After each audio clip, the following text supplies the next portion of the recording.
Okay, we welcome Jackson to the podium. We will start with questions. Left side, back row. Dan Peck, ESPN 106.7 in Auburn. Jackson, when you went into the transfer portal, you had a lot of options. What was it about Auburn that made that the right decision? Yeah, I think early on, the coaches were immediately texting me as soon as I entered the portal, or as soon as that day opened up for the transfer portal. They were the first ones that texted me, communicated to me. Almost all the offensive coaches texted me early on, and not only that, I think like a day later, I hopped on a Zoom call with them all, and they kind of laid out everything for me, showed me my fit in their offense, our offensive depth, depth in the team in general, not just offense. They really prided on their defense, and housed a bunch of young guys last year, and all those guys are coming back this year. And I think that, with the depth that we have and the coaches we have and the scheme, the offensive scheme that fits me so well, I thought it was a perfect fit for me. Right side, second row, then pass it forward. Hey, Jackson. Johnny Condon, ABC 3340 Sports up in Birmingham. Coach Freeze was up here earlier and said how he had everybody on the team take a personality test so that they could best be coached.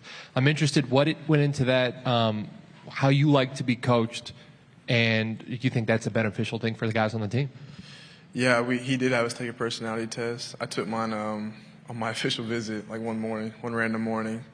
And I don't know if he used that as like a weeding out tool for the transfer portal, but obviously there's something about it he liked. So, yeah, I mean, I do like it for coaching. He wants to see what personalities fit him and his coaching style. And, if that fit's not good, then, don't grab that guy out of the portal. So I completely understand him doing that. Left side, third row. Good morning, Jackson. AP Stedham, AP As We See It. Jackson, what did you learn from your experience at Oklahoma that you're bringing to Auburn? And what can you tell us about the receiving corps that you found on the Plains? Yeah, last year was tough. Obviously, not ideal whatsoever, but, I think perseverance was a big thing that I learned last year, and kind of fighting through the tough times. And, we did play in some big games last year, and so now I fully understand, what it's like playing a long SEC schedule against some good teams, and, playing in those tough games where it's extremely close and you have to kind of grind it out.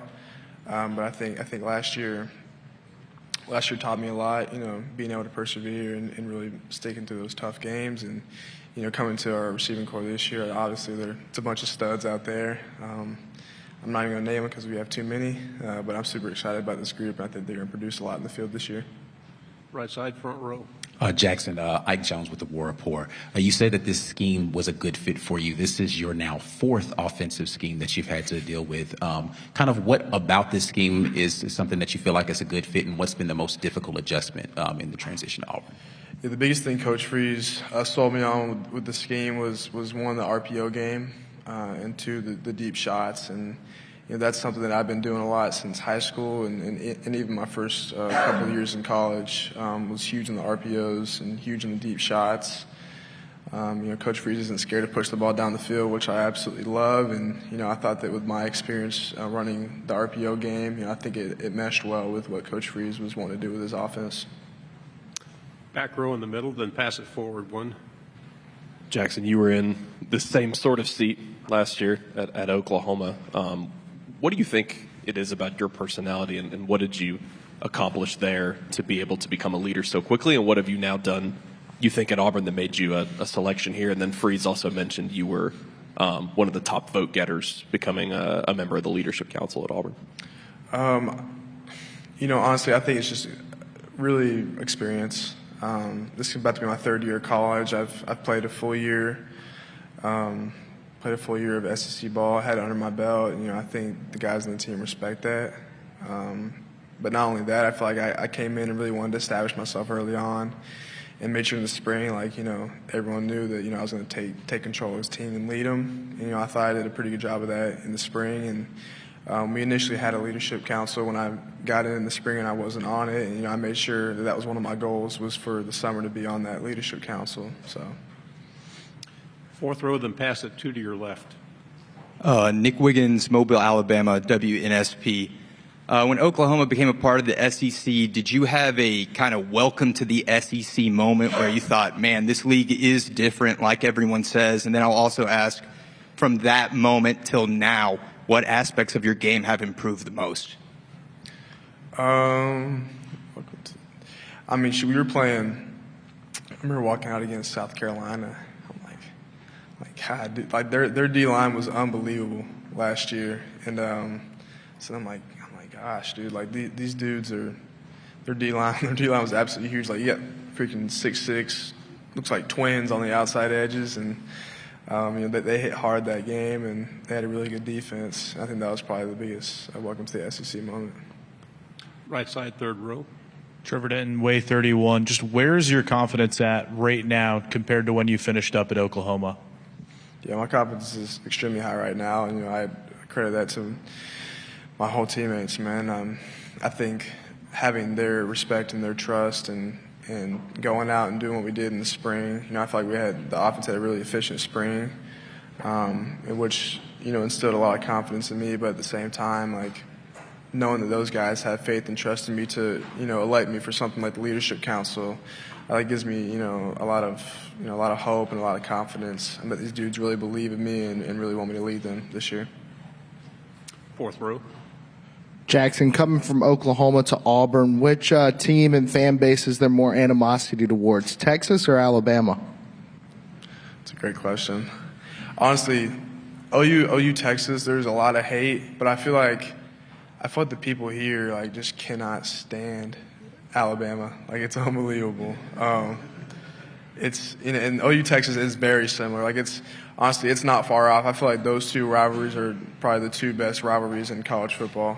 But I feel like if you mention Alabama here, somebody will kind of look at you funny. It's pretty funny. Like, we even have a rule in our facility, you can't wear red in our facility at all. If you do, you lose points, and you have to do up downs and stuff. So. Right side, third row. Julian Mitchell, WVTM 13 in Birmingham. My question for you, I wanted to ask, from a year ago to now, just how do you feel from a mental standpoint, and just how good has it been to be at Auburn and maybe have a fresh start here and do something special here at Auburn? Yeah, it's been great. I think this offseason was good for me mentally, just kind of being in a new place and, like you said, getting a fresh start, being around new people, new coaches, new players, new scenery too, honestly. I think Auburn's beautiful. It's a great scenery. I think for me mentally, I need to be in a new spot, to be around some other people in order to thrive, and I feel like, God put me in a great position that I'm in right now, and I'm super excited for this season. Last two questions, here and then here. Hey, Jackson. Lindsey Bonner, WAKA in Montgomery. Jordan Hare is known by many to be one of the best environments in college football. How excited are you to start playing there this fall? Extremely excited. We did play there last year, and it was, as an opponent, it was unbelievably loud in that stadium. So the only thing I'm sad about is I won't be able to see the eagle fly pregame, but super excited about playing there. Final question. Jackson, you guys open with Baylor this season. Just can you feel a difference, or you think you might be able to feel a difference, preseason, through the summer and into fall camp, about just kind of the focus and the intensity when you're going to have to be sharp to beat a team like that in week one? Yeah, I think, I don't think just because it's Baylor week one that we would prepare any different. But, obviously Baylor's a very good team, and it's going to be a great test for us. And, I think things are starting to ramp up now. We're starting to get into game planning and starting to get into film study and stuff like that. So it's definitely starting to ramp up. But we'll prepare the same every week, it's the hardest game on our schedule, and we just try to go 1-0 each week. But I am excited about playing in Texas on a Friday night, just like high school. So, Jackson, thank you very much. Good job.